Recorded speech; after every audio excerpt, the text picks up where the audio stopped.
Hi friends, good morning. मैं विपिन आप सबको बहुत बहुत स्वागत करता हूं।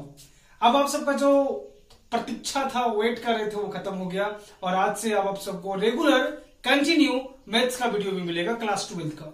और ये आज फर्स्ट वीडियो है। इससे पहले हम जो वीडियो अपलोड किए थे उसमें सिलेबस का डिस्कशन किए थे और मार्किंग स्टेप के बारे में बात किए थे और बताए थे कि सीबीएसई और जेक में किस तरह का मार्किंग स्टेप को फॉलो किया जाता है और कौन सा यूनिट से कितना नंबर का क्वेश्चन आपसे पूछा जाता है। आई थिंक आप उसको बढ़िया से देखे थे और सबसे बहुत बड़ा बात है कि आप सब बहुत अच्छे तरीके से सपोर्ट कर रहे हैं, उसके लिए दिल से शुक्रिया। और इसी तरह सपोर्ट करते रहिएगा और आपको बहुत अच्छे तरीके से यहाँ से एजुकेशन प्रोवाइड किया जाएगा, है ना। इसमें कोई भी कमी नहीं किया जाएगा। हम लोग एजुकेशन के मामले में कोई भी कंप्रोमाइज नहीं करेंगे और आपको अच्छे तरीके से हम लोग पढ़ाने का कोशिश करेंगे। और ये वीडियो आज फर्स्ट वीडियो जिसमें आज हम लोग मैथ्स का अलजेब्रा का फर्स्ट पार्ट बात करने वाले हैं। मींस आज हम लोग मैट्रिक्स के बारे में बात करेंगे और देखेंगे कि मैट्रिक्स क्या होता है और इससे किस तरह का क्वेश्चन पूछा जाएगा। एक बात आप नोटिस कर लीजिएगा कि बुक मैटर नहीं करता है ना। ऐसे भी बुक बहुत सारे अवेलेबल है, आर डी शर्मा का है, आर एस अग्रवाल का है, मंजीत सिंह है, केसी सिन्हा है। तो बुक पे आप मत जाइएगा, बुक मैटर नहीं करता है। ये मेरा एक अपना ओपिनियन है। ऐसा इसलिए हम मानते हैं क्योंकि अगर हम बेसिक कॉन्सेप्ट को समझ जाते हैं, if you know the entire things which is given in the chapter, then it is very easy to solve the questions and कोई भी वहां पे बुक आप सॉल्व कर सकते हैं अगर आपका बेसिक कॉन्सेप्ट क्लियर रहेगा तो चलिए मेरे साथ और अभी हम देखते हैं अच्छे तरीके से मैट्रिक्स में क्या क्या हमको पढ़ना है और क्या क्या पॉइंट्स यहाँ पे हमको रिमेंबर रखना है और किस तरीके से हम सॉल्व करेंगे। तो पहले आप देखिए, मैट्रिक्स एक नया वर्ड है ना, जो इससे पहले कभी यूज नहीं हुआ था और साइंस में क्लास 9th में यूज हुआ था तो वहां पे कुछ समझ में आया नहीं होगा। क्लियर। और ये मैथ्स में क्लास 10 तक ये साइंस यूज नहीं हुआ था, जेक में सीबीएसई में यूज हुआ था।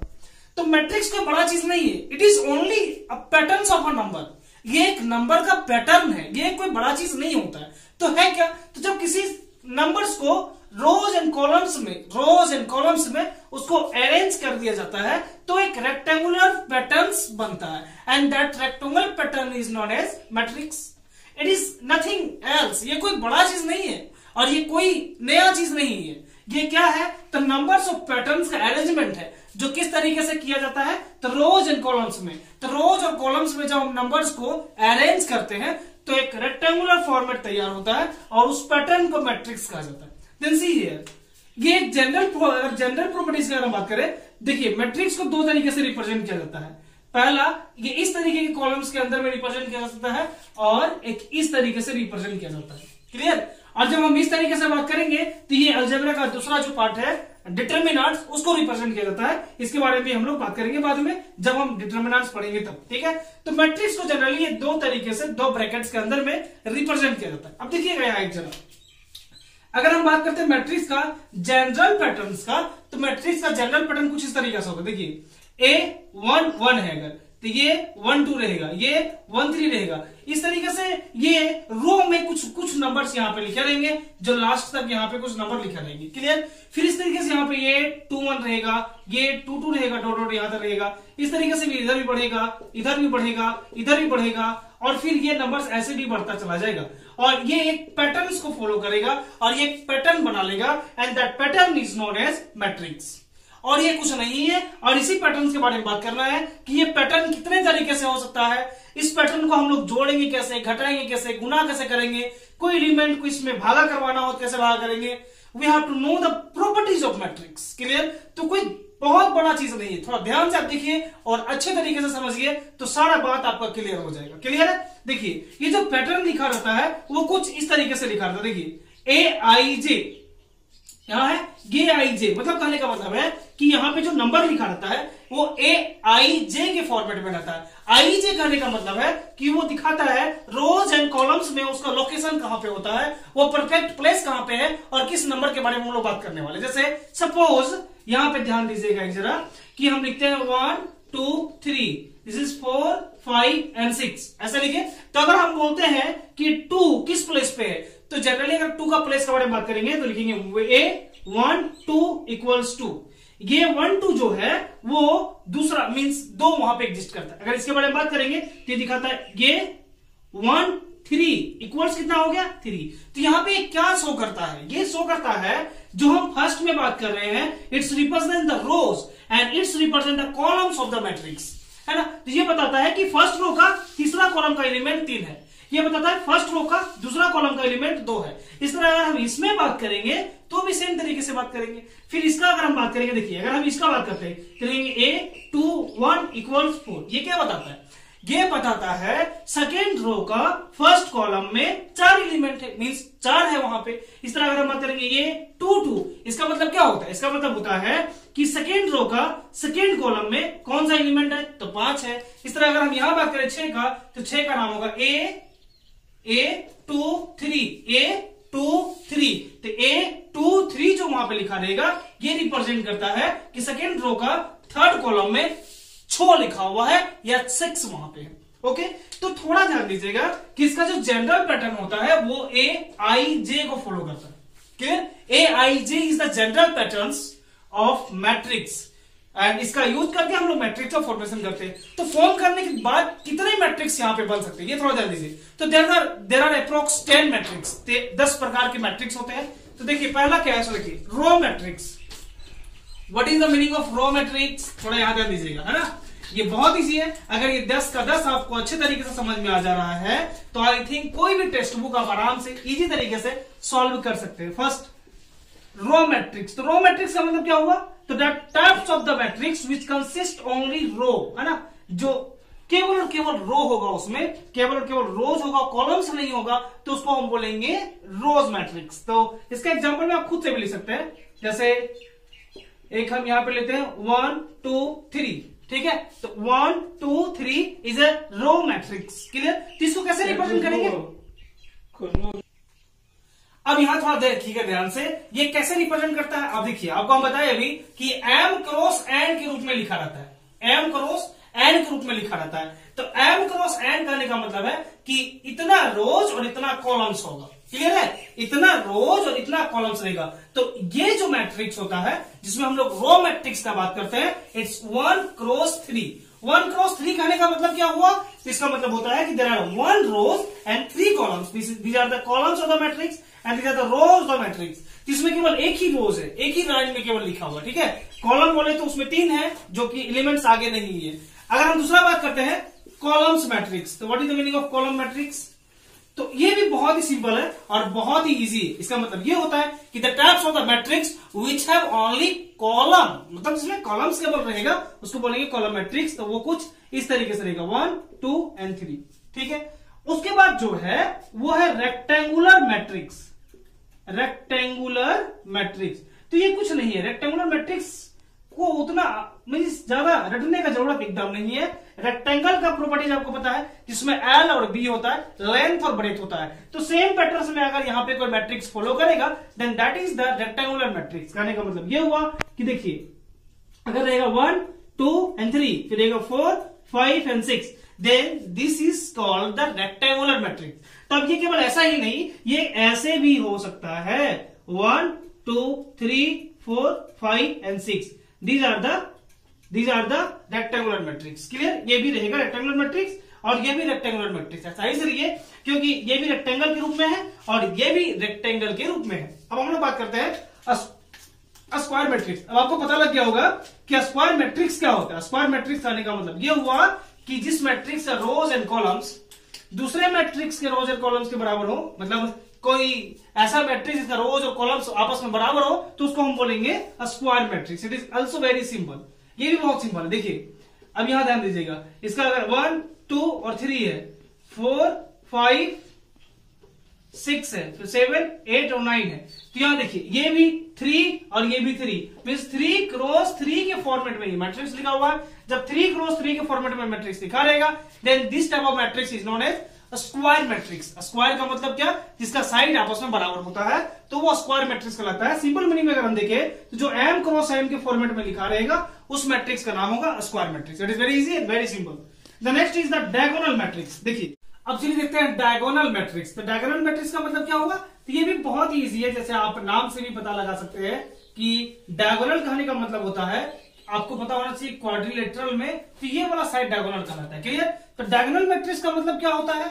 तो वैसे मैट्रिक्स है ना जिसका सारा एलिमेंट डायगोनल को छोड़ के, जो डायगोनल को लीड करता होगा उस एलिमेंट को छोड़ के अगर जब सारा जीरो होता है, then this type of the matrix is known as the diagonal matrix. देखिए यहां ध्यान से जरा, मतलब अगर कोई एक ऐसा एलिमेंट यहां पे लिखा हुआ है जहां पे केवल यहां पे कुछ कुछ एलिमेंट लिखा रहेगा और बाकी ये जो लीड करने वाला है वो सब ही अगर जीरो रहता है, तो इस तरह के मैट्रिक्स को डायगोनल मैट्रिक्स कहा जाता है। क्लियर? मींस वैसे मैट्रिक्स जहां पे डायगोनल को लीड करने वाले एलिमेंट जीरो ना होकर के नॉन जीरो रहते हैं और बाकी एलिमेंट्स अगर जीरो होते हैं, then this type of the matrix is known as diagonal matrix. अब आगे देखिए, अगला हम बात करते हैं स्केलर मैट्रिक्स का।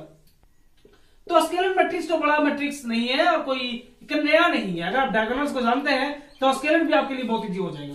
डायगोनल्स करने का मतलब क्या होता है कि जहां पे डायगोनल्स का मतलब क्या कि जहां पे अदर एलिमेंट्स को छोड़ के डायगोनल्स को लीड करने वाले, जो डायगोनल्स को लीड करेंगे वो एलिमेंट्स केवल और केवल नॉन जीरो होता है और बाकी इधर वाले एलिमेंट जो होते हैं वो जीरो होते हैं, तो उसको हम बोलते हैं डायगोनल एलिमेंट्स। और यहाँ पे कोई ऐसा रिस्ट्रिक्शन नहीं लगा होता है कि ये डायगोनल्स का सारा इक्वल होना चाहिए या फिर सेम होना चाहिए या फिर एक ही कैटेगरी का होना चाहिए, इस तरह का कोई रिस्ट्रिक्शन नहीं लगा होता है। लेकिन अगर हम बात करते हैं स्केलर मैट्रिक्स का, then the types of the diagonal matrix which have the same element, है ना, डायगोनल मैट्रिक्स में अगर सेम एलिमेंट होता है तो वो डायगोनल तक कहलाएगा, लेकिन उसके साथ साथ वो स्केलर मैट्रिक्स भी कहलाएगा। ये थोड़ा ध्यान दीजिएगा। Clear? And then the identity matrix का मतलब क्या होता है? What is the meaning of identity matrix?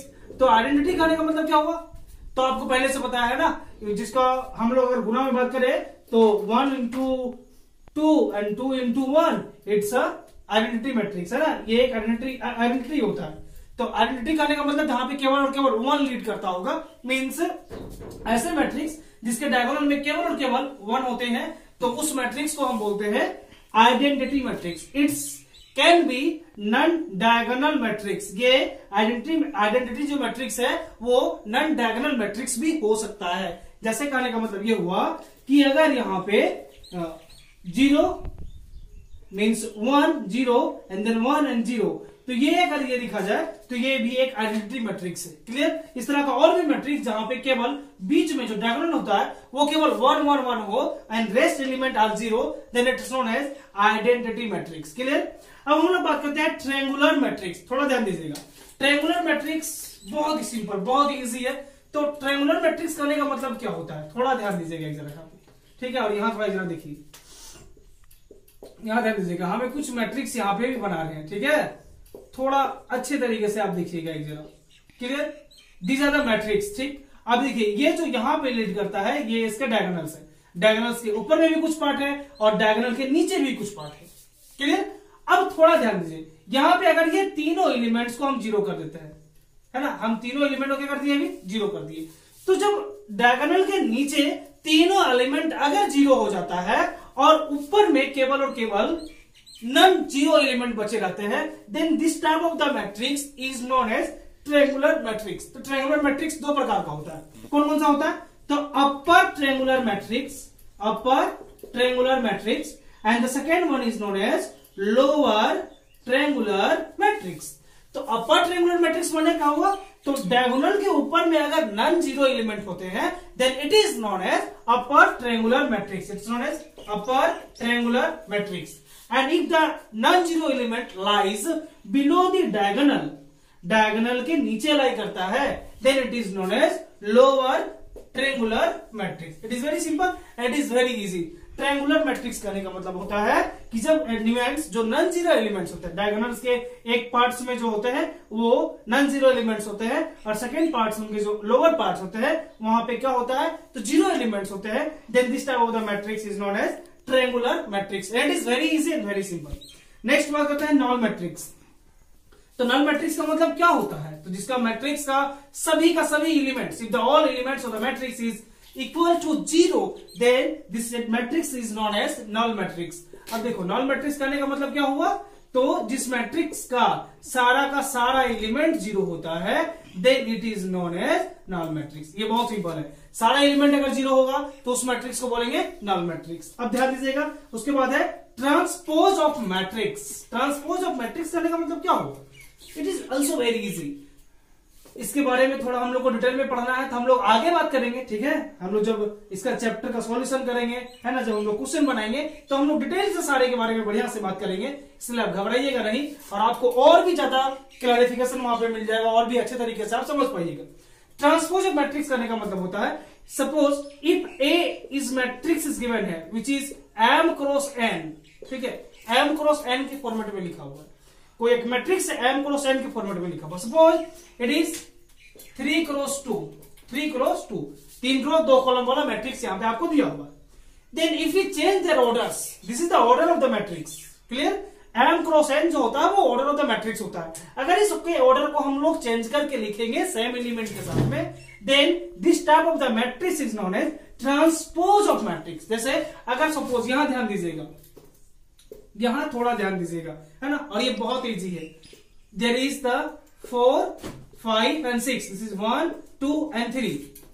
This is a matrix A which is given here, and if we transpose this one, means if we change the order of this matrix, then we get different types of matrix. इसके order को अगर हम change कर देंगे तो हमको कुछ इस तरीके से मिलेगा।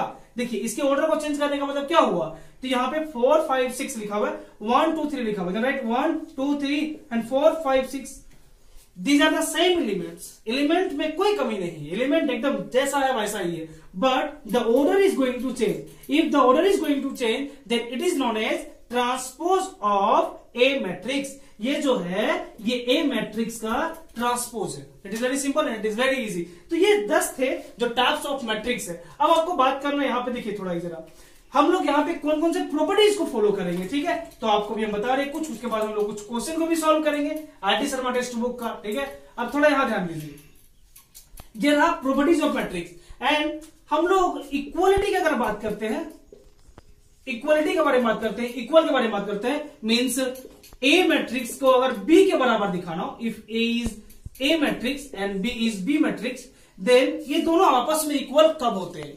तो आपको ही पता है कि अगर हम किसी अलजेब्रा में बात करते हैं तो वो दोनों इक्वल तब होता है जब दोनों सेम वेरिएबल के साथ में, सेम कोफिशिएंट के साथ में होता है, तब दोनों आपस में बराबर होता है। मीन्स अगर हम बात करें अलजेब्रा में तो x इक्वल्स y अभी नहीं होगा, क्लियर। ये बराबर कब होगा, जब ये भी अगर ये 3x है, इधर भी अगर 3x रहेगा, then both are equal to each other. Means इसके साथ साथ वेरिएबल के साथ साथ इनका कोफिशिएंट भी बराबर है। ये थोड़ा अलजेब्रा में हम लोग लोअर क्लास के समय में ये सब बात करते थे, but if we are discussing inside the matrix और वो भी इक्वलिटी का बात करें तो थोड़ा ध्यान दीजिएगा, order should be same, order should be same. ये भी अगर m क्रॉस n के ऑर्डर में लिखा हुआ है then it's also should be m cross n। Means अगर 3 क्रॉस 3 के मैट्रिक्स है तो ये भी 3 क्रॉस 3 का मैट्रिक्स होना चाहिए। If the order is same then the both matrix are equal to each other. इनका अगर ऑर्डर सेम है तो हम ये दोनों मैट्रिक्स को आपस में बराबर कर सकते हैं और इसको बराबर लिख सकते हैं। मतलब कहने का मतलब ये हुआ, देखिए ध्यान से एक जरा यहाँ, if there is 1, 2 and 3, this is 4, 5, 6, this is 7, 8 and 9, and there is one matrix is written here x 7 9, x 2 3, and it is written here y 5 6, and this is written here 7 8 and z, and the question is saying to write x y and z।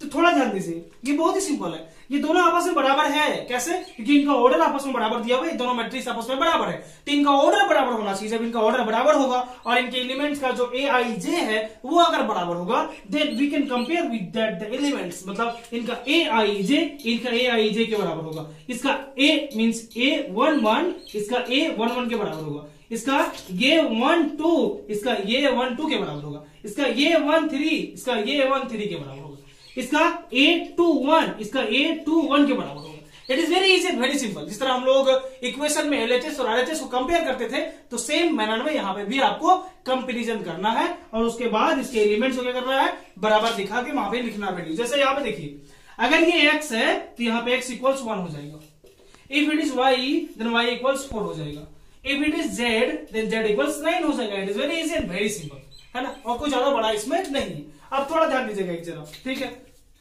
देखिए इसको थोड़ा मिटाना पड़ेगा, है ना। तो अगर आप नहीं लिखे थे तो वीडियो को रोक के आराम से इसको लिख लीजिएगा। और एक बहुत जरूरी बात वो कि अगर आप नए हैं तो चैनल को सब्सक्राइब कर लीजिएगा और इसको अधिक से अधिक शेयर कीजिए ताकि अधिक से अधिक लोग यहां से आके जुड़े और अधिक मतलब ज्यादा से ज्यादा लोगों को फायदा हो सके। क्लियर? तो थोड़ा आप शेयर करने का भी कष्ट कीजिएगा और अगर नहीं शेयर किए तो फटाफट शेयर कर दीजिए और लाइक कर दीजिए वीडियो को अगर अच्छा लग रहा है तो। अगर यहां तक आप देखें तो 100% आपको अच्छा लग रहा है तो थोड़ा लाइक कर दीजिएगा। क्लियर? अब देखिए, अगर बात करता है addition of matrix, addition of matrix, तो मैट्रिक्स को हम लोग जोड़ते कैसे हैं? जोड़ने का कुछ नया प्रॉपर्टीज है क्या? No, there is no any different types of properties we use to add the matrix. Same है और इजी तरीके से हम लोग यहां पे यूज करेंगे। देखिए क्या यूज करना है, ध्यान दीजिएगा। पहले कि ऑर्डर बराबर होना चाहिए, order should be same. If the order is different then we can not add the matrix to each other. अगर ऑर्डर दोनों का डिफरेंट है तो हम उसको ऐड नहीं कर सकते। तो मैट्रिक्स को जोड़ने के लिए ऑर्डर बराबर होना चाहिए। मतलब अगर ये 3x2 का मैट्रिक्स लिखा हुआ है तो ये भी 3x2 का मैट्रिक्स होना चाहिए। 3 का ए मींस A11, इसका ये 11 के साथ में ऐड करेंगे, इसका 1 2, इसका ये 1 2 से ऐड करेंगे, इसका ये 2 1, इसका ये 2 1 से ऐड करेंगे। क्लियर? और फिर ऐड करने के बाद एक नया मैट्रिक्स का फॉर्मेशन करेंगे।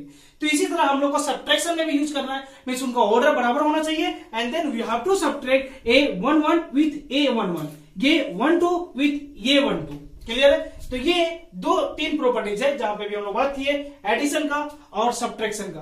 तो चलिए हम लोग देखते हैं कुछ क्वेश्चन और जो R D Sharma text book में है, और केवल आर डी शर्मा का ही नहीं बाकी आपसे दूसरा टेक्स्ट बुक का भी बन जाएगा और बहुत इजी रहेगा।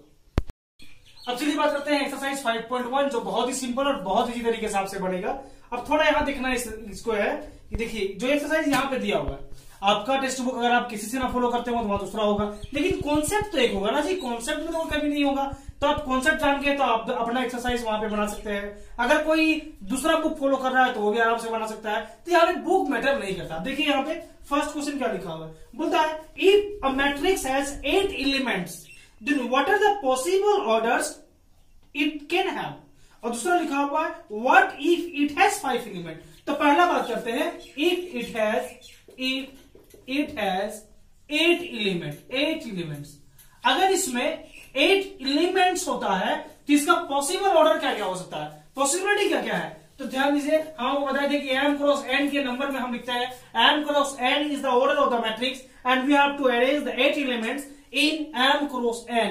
तो बहुत सिंपल है। देखिए ये कुछ 1 क्रॉस 8 हो सकता है पहला, दूसरा ऑर्डर हो सकता है 8 क्रॉस 1, तीसरा ऑर्डर हो सकता है 2 क्रॉस 4, 8 आने का चांस 2 क्रॉस 4 है, और चौथा ऑर्डर हो सकता है 4 क्रॉस 2। एंड इसके बाद कोई और ऑर्डर नहीं हो सकता है क्योंकि और इसके और तरीके से इसको हम सजा नहीं सकते हैं क्योंकि और 8 आने का और विधि यहां पे नहीं है। तो there are the 4 possible orders to arrange 8 elements in m cross n order. m cross n के ऑर्डर में सजाने का 8 एलिमेंट के लिए 4 तरीका मेरे पास है। एक पहला कि 1 रो 8 कॉलम, 8 रो 1 कॉलम, 2 रो 4 कॉलम और 4 रो 2 कॉलम हो सकता है। क्लियर? और दूसरा पूछा था इसी में if it has 5 element. Second number if it has 5 element then there are only 2 possible order. यहां पे केवल 2 पॉसिबल ऑर्डर हो सकता है और वो हो सकता है 1 cross 5 and second one is 5 cross 1, क्योंकि इसके अलावा यहाँ पे और दूसरे तरीके से इसको हम अरेंज नहीं कर सकते हैं। अब चलिए बात करते हैं इसके नेक्स्ट क्वेश्चन, और वो भी बहुत ही इजी क्वेश्चन। ध्यान दीजिएगा यहाँ पे, थोड़ा देखिए क्वेश्चन नंबर दूसरा बोलता क्या है, if first matrix is given है A इक्वल्स दिया हुआ है, ये I और J के फॉर्मेट में लिखा हुआ है और यहाँ पे कुछ एलिमेंट लिखे हुए हैं, वो 2 3 -5 और है 1 4 9 फिर है 0 7 -2 and the second one is written here Bij is the second matrix and which is written here 2 -1 -3 4 1 on 2. The question is saying first to find A22 plus B21. The second question is saying to find A11 B11 plus A22 B22. It is very easy, very simple. देखिए आपको ये order में identification में अगर दिक्कत होगा तो नहीं बनेगा। तो ऑर्डर आइडेंटिफिकेशन अभी जस्ट बताया, आपको पता भी होना चाहिए। 1 2 2 कहने का मतलब क्या होगा, दूसरा रो का 2 रो है और उसका दूसरा कॉलम मींस देखिए दिस वन इज A11 गे 1 2 गे 1 3 ये 1 1, ये यहां से 1 1 था, ये हो गया A 2 1, ये 2 2, A 2 2 का मतलब क्या होगा यार, ये A 2 2 equals 4, then A B 2 1, B 2 1 means ये होता है A 1 1, ये 1 2, B 2 1, तो B 2 1 कितना होगा, तो B 2 1 यहाँ पे है, B 2 1 इक्वल्स -3। अब देखिएगा, इसलिए A 2 2 प्लस B 2 1 इट जैस 4 -3 become 1, clear. And same manner यहाँ देखिए A 1 1 बोला है ना, तो राइट A 1 1, A 1 1 तो हो गया 2, उसके बाद B 1 1, B 1 1 means 2, A 2 2, A 2 2 means 4 and B 2 2 it means it's also 4, clear.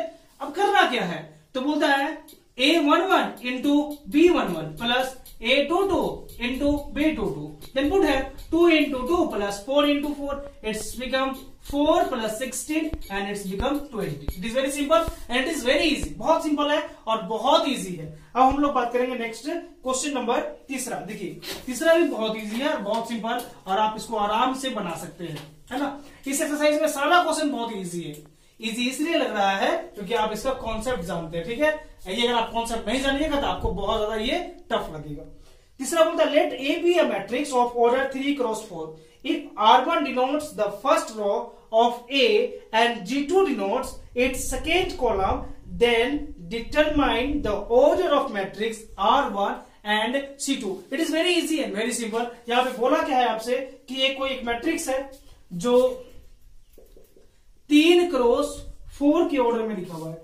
3 cross 4 करने का मतलब क्या हुआ, तो देयर शुड बी 3 रोज, जैसे A1 A2 A3, ठीक है।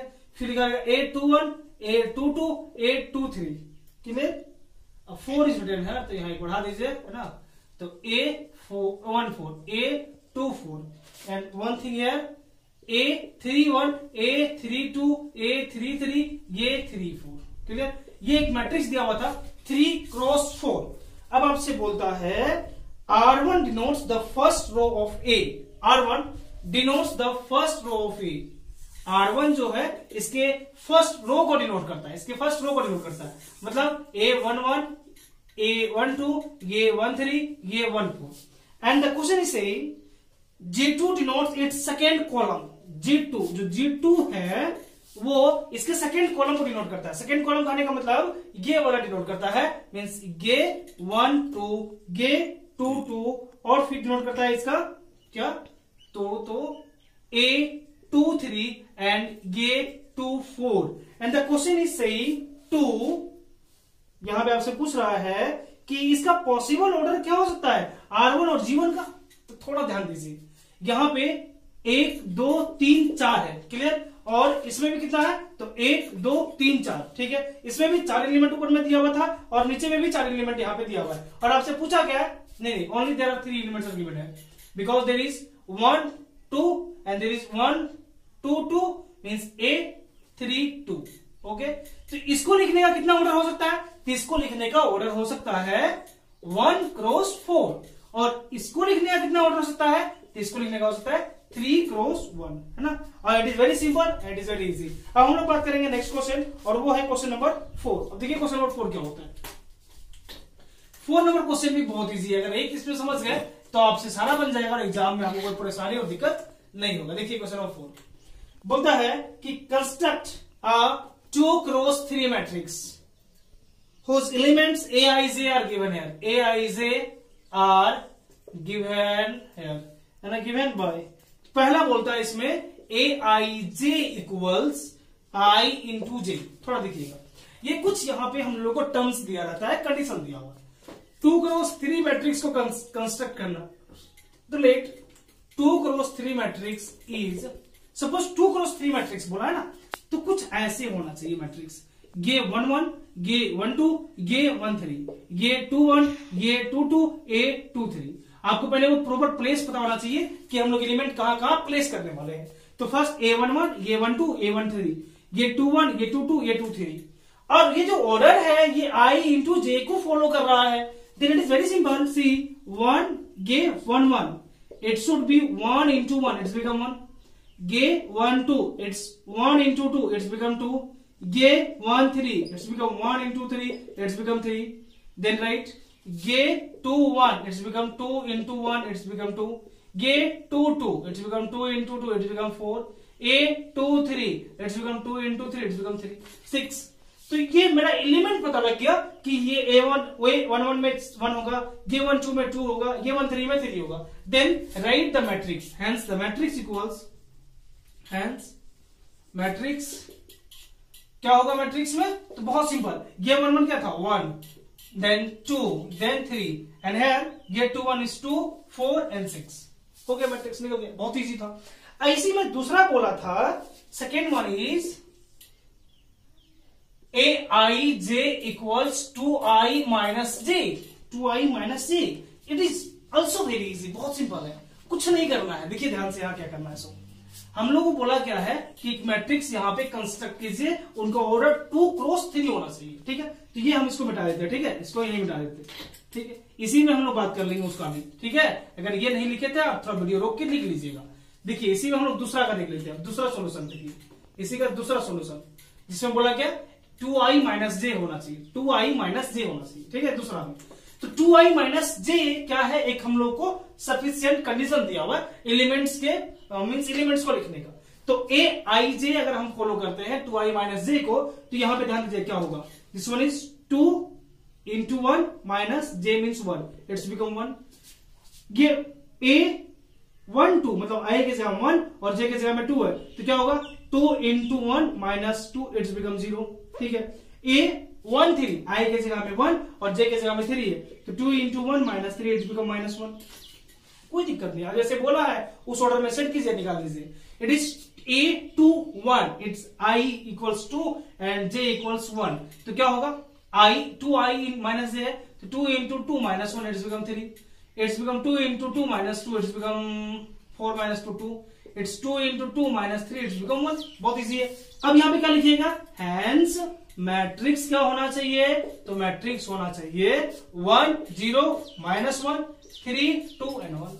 क्लियर। मैट्रिक्स कहां से निकला, देखिए इसके ये जो लिखा हुआ था, ये जो लास्ट में आया, इसको आप प्लेस कर दीजिएगा, उसके बाद वो मैट्रिक्स निकल गया। और इस तरह से केवल जितना 5 मींस एक्सरसाइज का 5.1 में 4 नंबर क्वेश्चन जो है 5 नंबर है, वो बहुत सिंपल तरीके से बन जाएगा। एक और क्वेश्चन हम आपको बना देते हैं, इसका क्वेश्चन नंबर 4। देखिए question number 4 is also very simple. क्या बोलता है वहां पे, सेम बोलता है कि aij को कंस्ट्रक्ट कीजिए 2 क्रॉस 3 मैट्रिक्स में, जहां पे आपको बोला है aij should be i plus j का whole square by 2। It is also very simple. क्या है, सो देखिए ये 1 1 है ना, ये 1 1, तो क्या करेंगे 1 प्लस 1 बाई 2 का whole square, it's becomes 4 by 2 it's become 2। Clear, क्योंकि 1 प्लस 1 2 होगा, 2 का स्क्वायर 4 होगा, और डिवाइड करें 2 हो जाएगा। इस तरीके से आप उसमें ऑर्डर में सेट कीजिएगा तो सारा एलिमेंट निकल जाएगा, उसके बाद प्लेस कर दीजिएगा तो मैट्रिक्स निकल जाएगा। तो इस तरह करके आप 4 बना लीजिएगा, 5 बन जाएगा, 6 बन जाएगा, 7 बन जाएगा।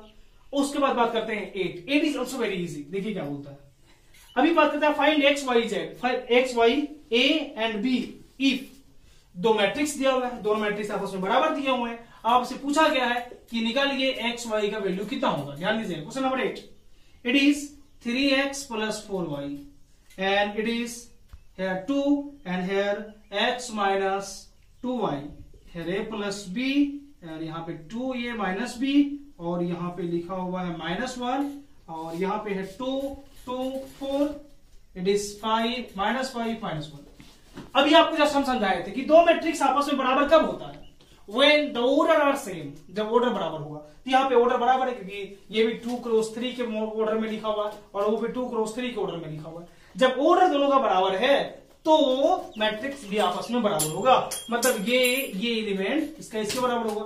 Then 3x plus 4y equals to first equation, और ये इसके बराबर होगा x minus 2y equals 4। a plus b अगर हम बात करें तो ये प्लस b बराबर होगा 5 का। क्लियर, ये हो गया तीसरा इक्वेशन, ये हो गया दूसरा इक्वेशन। इसी तरह ये जो है इसके बराबर होगा 2a माइनस b इक्वल्स -5। अब थोड़ा ध्यान दीजिए, आप जब इस इक्वेशन को इसके साथ सॉल्व कीजिएगा तो ए और बी का मान निकल जाएगा, और जब इस इक्वेशन को इसके साथ सॉल्व कीजिएगा तो एक्स वाई का मान निकल जाएगा। ठीक है, तो इस तरह करके आप इस एक्सरसाइज को बहुत अच्छे तरीके से बना सकते हैं। अगर कोई भी दिक्कत होगा तो आप कमेंट कीजिएगा और फिर पूछिएगा। और भी ध्यान दीजिएगा कि क्लास मींस चैप्टर एंड होने के बाद हम लोग एक डाउट क्लास लेके आएंगे, उसमें आप बेहिचक आराम से कोई भी सवाल को आराम से पूछ सकते हैं और वहां पे आपको सॉल्यूशन दिया जाएगा। क्लियर है? तो वीडियो को ज्यादा लंबा नहीं कर रहे, फिर हम मिलेंगे नेक्स्ट वीडियो में जहां पे हम लोग प्रॉपर्टीज ऑफ मैट्रिक्स के बारे में बात करेंगे। तो वीडियो को अच्छे तरीके से आप देख लीजिएगा पूरा कंप्लीट, और इसको अधिक से अधिक शेयर कीजिएगा। अगर आप नए हैं तो चैनल को सब्सक्राइब कर लीजिएगा एंड कमेंट करके बताइएगा वीडियो कैसा लगा। Thanks for watching, God bless you.